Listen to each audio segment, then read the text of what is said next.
so it means the world to me. And no place better to be. yeah, so this is a time in my life, these past years with Stanton, that I will treasure forever.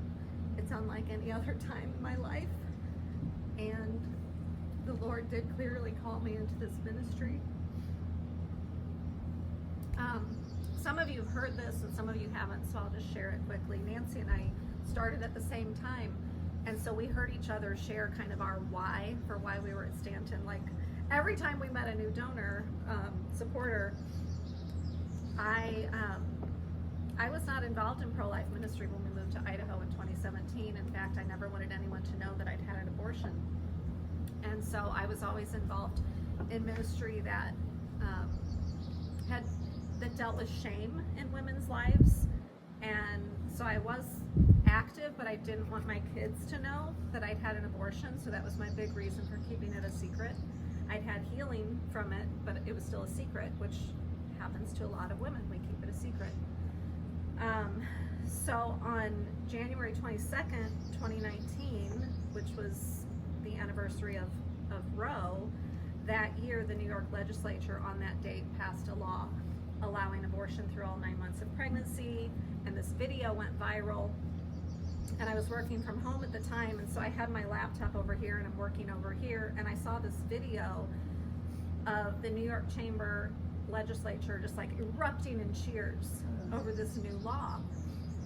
And it flipped a switch in my mind, is the only way I know how to describe it. I physically went down on my face before the Lord in my home and knew that he was calling me out of silence about my abortion. And it was not a condemnation, but it was a conviction. Right, that's right. That my silence was only helping the abortion industry. And so 2 weeks later, I walked into Stanton and I started volunteering. And as Brandy shared earlier, I reached out to her pretty much right away, and she met with me. And that was the Lord. I have never sat down with someone the first time I met them and gave them a job description and said, I can do all of this. And I told my youngest daughter at the time, who I think she was about 13, and I said, I want you to watch what God is going to do, because I'm not only going to volunteer at Stanton, I'm going to work at Stanton. And when that happens, I want you to see that that's what God did. Yeah, before the meeting they said that. Yeah. And so she was funny at the time. She's like, does it pay a lot of money? Oh, yes. That's Dad's department. It's not, no, that's not what this is about.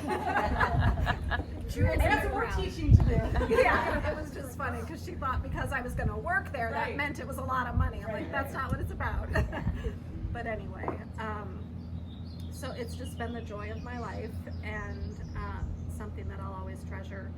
And just meeting all of you amazing people. I've gotten to meet just the best people, the best pastors, seeing all of the volunteers who just love this ministry as much as we do, and sustain it day in and day out. And obviously the fruit of that was on that photo with the little baby and just all the babies and mamas that we get to touch and save and hopefully bring to know the Lord too. So thank you all for being here. Thank you, Jen, for hosting. Yes, you're welcome, my friend. And thank you, Brandy and Leela and Becky, for helping. So how do we kidnap her?